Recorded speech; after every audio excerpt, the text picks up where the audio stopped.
Meron po palang isang congressman, kanina pong nag-hearing sila, nakausap yung abogado ng Diskaya. Kailangan, meron kayong matukoy na senador sapagkat makokontempt kayo. The DPWH Undersecretary that I mentioned to have offered our Senate President through his staff to make insertions in the 2026 National Expenditure Program had vehemently denied it to her new boss, Secretary Vince Dizon, and to his face at that. Was actually lying through her teeth. Dapat alam niya na hindi ako basta nagsasalita ng walang katibayan. Ayan po ang resibo, Mr. President, and I quote, para maisama ko po sa NEP, sir. Her words, not mine. Sabi nga ng mga abogado, res ipsa loquitur. The thing speaks for itself. I'd like to know, Mr. President, if our good Senate President pro tempore would yield to a few questions. Willingly to the still the chairman of the Committee on Public Accountability, the good senator from Tarlac and the Republic of the Philippines. You may proceed then. Maraming salamat po, Mr. President. Mr. President, kanina pong mag-umpisang mag-present ang ating Senate President pro tempore, ay laking pasalamat ko sapagkat nakita ko yung resulta ng kanyang personal na pag-iimbestiga. Doon po sa kauna-unahang slide, Mr. President, nakita ko po yung isang text message na galing po yata kay Yusek Catalina Cabral. Hindi ko po masyadong maintindihan. Pwede po bang pakikwento po ninyo, Mr. President, ano po ba yung pinanggalingan noon? Ang pinanggalingan po, nag-congratulate siya sa ating nakaupong Senate President. But this message was sent through the staff of our Senate President, Mr. President. Ang sinasabi doon, congratulations po, no? That was after July 1. After July proclamation 1st. Or after oath-taking, Mr. President? After the oath-taking, if I distinctly remember. So dahil siguradong panalo na po tayo, kayo rin po, dahil nag-oath-taking na tayo, nag-message si kagad yung Undersecretary Cabral sa kanyang staff at sinasabi, congratulations, baka mo merong ako may... Andyan po sa text message, sa Viber message, na sinasabi, para ma-align do sa mga priorities at para maiwasan yung redundancy, siya nang gagawa ng paraan. Ang sabay ang sinabi na para maihabol o maisama na sa NEP. So nag-iimbita siya na magsumite kayo, parang sinasabi 500 million pesos yata, ibig sabihin ng 500 yan eh. Kasi hindi naman malinaw, pero ang sinabi, po kayo 500 for now. For now. Ibig sabihin, for now, sige, magpasok kayo mga 500 million pesos worth of projects na sa inyo manggagaling. So ito po yung sinasabi natin na isang kamalian ng budgeting or budget process. Dahil ang trabaho, mandato ng Kongreso, both houses, legislation. Yung pong NEP, nasa budget preparation phase na kung saan exclusive domain ng executive branch. Pero bakit po, dahil ganyan ang nangyayari, mismo sa DPWH na nanggagaling na magpasok na kayo rito. Hindi ho ba pakikialam yun sa mandate o sa exclusive authority ng executive branch? Salamat po sa sagot na yon, Mr. President. Ako po yung naniniwala na talagang wala namang initiative na nanggaling sa inyo at siya'y kusa niyang inialok po yung inaakala niya sigurong makakatulong o makakapagbigay ng kasiyahan sa inyo. Yun po yung akala niya. Opo. At agad pong tinanggihan ng ating Senate President. Alam ko po. Sinabi niya agad sa staff niya, wag, ayoko ba't ako maglalagay dyan? Kasi po kaya ako naitanong to, Mr. President, kahapon po, ayaw pa niyang aminin na dahil sa pagtatanong ko po na sa kanya, Sinabi ko bakit lumilitaw kahit anong ibigay na ceiling ng DBM, pinapalitan mo, sabi ko sa kanya. Ayaw po niyang aminin yon, wala raw po siyang kinalaman kung ang pag-uusapan ay yung paglilista.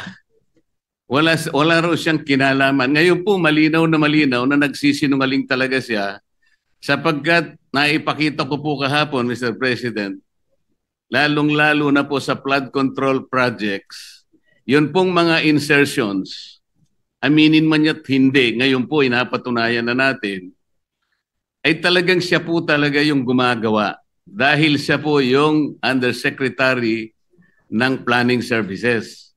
At lalong-lalo na po doon sa tinatawag na FAPs. Ito po yung Foreign Assisted Projects. Yun po malinaw na malinaw. Ipinakita ko po, Mr. President, yung sulat ng DBM noong July 2023 na kung saan sinabi mismo sa kanya, please adhere strictly dun sa mga ceilings na binibigay namin sa inyo. Dahil napansin po ng DBM magmula po noong 2022, 2023, pinapalitan po niya hanggang sa 2024. Ayaw po niyang aminin na siya po ang may kinalaman noon. Ngayon ko lang napatunayan, salamat Senate President Pro Tempore na ngayon ay malinaw na malinaw, hindi na niya pwedeng sabihin at hindi na siya pwedeng magsinungaling na wala siyang kinalaman dito. Ang totoo pa po nito, Mr. President, ang dami pong gustong tumestigo na meron po siyang 10 paboritong contractors na siguro sa mga susunod na panahon, kung sino man po yung hahawak ng Blue Ribbon Committee, isa po sigurong mabuting direksyon na ituntunin ito. At marami rin pong palagian na pumupunta sa kanyang opisina na mga politiko.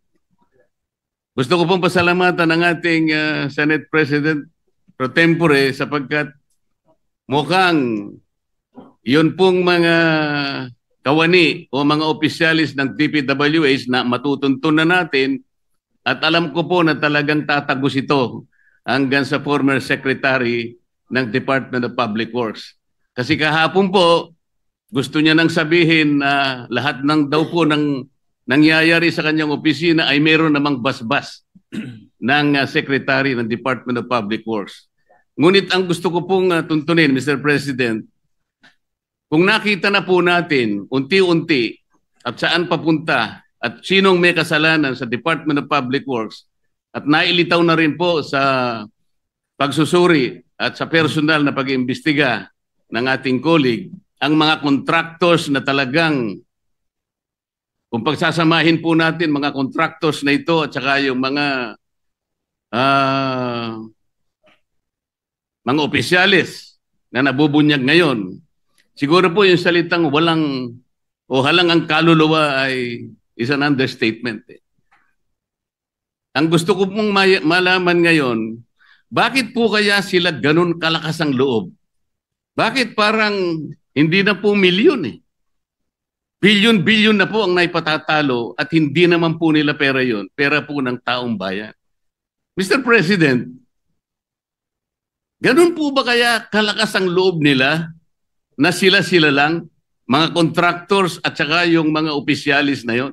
Wala po kayang mga politiko sa loob, sa likod nila? Sana po matukoy yung tunay na mga proponents para po yung walang kasalanan ay hindi po nadadamay. Mahirap po na magbanggit sila ng pangalan. Dahil ito pong nagbabanggit ng pangalan ngayon ay galing lang sa amin kahapon at napatunayan ngayon na bilyon-bilyon ang ginagasta at magdadamay siya. At meron pong nag-text sa akin sa magitan ng emissary ng abogado ng Diskaya, Mr. President. Meron po palang isang congressman, kanina pong nag-hearing sila, nakausap yung abogado ng Diskaya. Kailangan, meron kayong matukoy na senador sapagkat makokontempt kayo.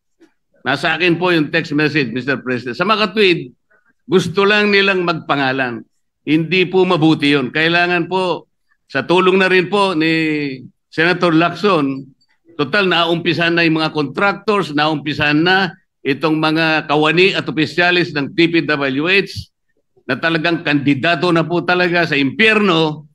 Matukoy po talaga kung sino-sino po yung palaging kausap ni Yusek Cabral na sila po yung sindikato dito. Para po yung walang kasalanan ay huwag pong madamay. Maraming salamat po, Mr. President. Salamat po, Your Honor. Yeah, maraming salamat po rin sa ating distinguished gentleman from Tarlac and the Republic of the Philippines. Thank you. Senator Alan Peter Cayetano, the erstwhile minority leader, is recognized. Mr. President, Future. hindi pa naman, but thank you for Future, that. future. And may I ask one of my mentors, Senator Lacson, if I can ask a few questions. Willingly to the gentleman from Taguig. I request your staff na ibalik dun sa text ni Yusek Cathy. May isa lang po akong comment kung papayag kayo. That's the most popular and most demanded part of the privilege speech. Pakibalik nga uli yung text message. By the way, I asked the permission of the Senate President if I could... Yes, of course, Mr. President. And of course, Mr. President, we are covered by immunities and by plenary power, precisely so that, in aid of legislation, we can do this. And yung blue ribbon goes beyond in aid of legislation. So sabi pala ng staff ko, sumagot ang BIR, pero yung dokumento at detalye sa executive session. So I look forward to that. Mr. President, tinanong ko rin, just like Senator Villanueva, hindi ako naka-attend ng huling hearing kasi nga nabalitaan namin may change of leadership. Hindi rin kami naka-attend kasi busy kami nagbibilang ng numero. The hearing before that, natanong ko si Yusek Cathy kasi may tinatawag na IAW, which is 3.5% ng lahat ng project. Yes. At part dito po yung testing, yung pang-monitor ng project. Sa 3 taon, umabot ng 100 bilyon na napupunta sa DPWH. Sa central office.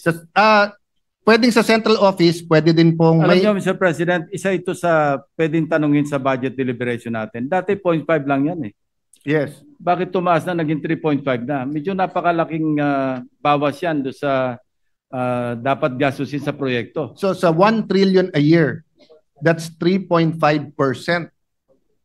So sa 3 years, di ba? Gaano kalaki yan? But ang point ko po, biglang hindi lang amnesia Parang ang sagot ni Yusek Cathy panay hindi niya alam, etc. Tapos tinanong ko siya doon sa geotagging. Sabi ko, nabanggit ngayon ni Senator Mark na may geotagging. Hindi din daw niya alam dahil sa planning. So I just wanted to point out. Mr. President, if I may interrupt, yung geotagging na yan, panahon pa ni Secretary Singson, ginagawa niya na yun Pagka meron tayong budget deliberation at nandiyan sa plenaryo, magtanong ka sa kanya ng yung status ng isang proyekto, titingnan niya lang sa iPad niya, sasabihin sa iyo So the point I want to make, Mr. President, is parang sunod-sunod ang sagot niya na hindi niya sakop, hindi niya alam, hanggang tinanong ko siya na meron naman kayo execom. Pero dito po sa text message, ang linaw sabi niya, tingnan niyo para ma-vet ko. Redundancy, overlap, prior funding, correct location, alignment of national priorities, and consistency for menu of local projects. So, one, malinaw na yung insertion ay hindi lang legislators at hindi lang sa BICAM. Sa pagpapagawa pa lang ng NEP, pagka malakas ka dun sa departamento, pwede mo ipasok, except that mas may guidelines sa umpisa. But number 2, it just shows that yung sagot ni Yusek Cathy is so different from her text. Kasi sa text pag tignan mo, parang napaka-organizer. Tignan niyo po, di ba? Titignan kung may redundancy. Ibig sabihin kung yung project na pinasok mo, pinasok na ng Mr. iba. President, I'd like to believe na pro forma yun. Yes. Pero even if standard na sagot niya yan. Even if pro forma, even if staff niya yung magche-check, ang pro forma yung text na yun. Yes. But ibig sabihin, Senator, ang layo sa sagot niya ng, sir, hindi ko departamento yan, hindi ko alam. Di ba? So I'll stop there. Mr. President, and look forward to what else this chamber will find. May I just make one comment? Marami kasi nagsasabing walang mangyayari sa hearings. Democracy is messy. But having a Blue Ribbon Committee, having the House Committee, having an independent body, having COA, having BIR, whether it was the ZTE, whether it was the fertilizer scam, whether it was Pharmally, it has shown that the combination of investigations ferrets the truth. It also has been shown that confusion or yung turuan or yung squid tactics can happen. But let me just affirm my personal view that napaka-importanting tool ng Committee on Public Accountability ng Blue Ribbon, and I look forward to working whoever will be designated by the majority. Thank you very much, Senator Lacson. Thank you. Mr. Senate Thank you, sir. President, salamat po. Now that you've mentioned it, perhaps we should inform the public. I know that most of them many are watching. I've heard through not only social media but mainstream media that bakit ba nag-iimbestiga pa sila? Yung tanong bakit daw ang Senate nag-iimbestiga? Iniimbestiga ang sarili nila. Yung House nag-iimbestiga, iniimbestiga ang sarili nila. I think they have it wrong. We are inquiring in aid of legislation. Kailangan ulit-ulitin natin yun na ito ay recommendatory. Wala tayong prosecutorial powers. But this would aid in the bills, the laws that we would want to pass. And Mr. So Senate that, President, siguro yung ibang nag-comment na yon, even if it's coming from a good place, hindi alam yung dynamics sa Senate. Correct. So halimbawa may 10 senador, kahit yung chairman ayaw niya imbestigahan yung isang senador, kahit sino sa 10 ay pwede magtaas ng kamay at magsabing, can you submit these documents, can you answer, etc. Yes. No? And for example po, hindi natin pwedeng tawagin yung senador na yon. But then if it becomes clear, anyone can file an ethics committee complaint. And in the ethics committee, may karapatan tayong at least through the tamang, kung hindi naman natin ma-require na mag-attend, ma-require natin sumagot So I just sisegundahan ko lang, Mr. President, na valid yung parang hindi nyo pwedeng imbestigahan yung sarili nyo, pero hindi po valid na walang halaga yung investigasyon na to. At pag nalaman nyo yung dynamics ng Senado, makikita nyo po na maraming kabutihan lumalabas sa lahat ng investigasyon natin. Thank you, Mr. President. Senator Lacson, thank you. Thank you very much. Good to clarify that for those who are questioning or criticizing the investigations or the inquiries.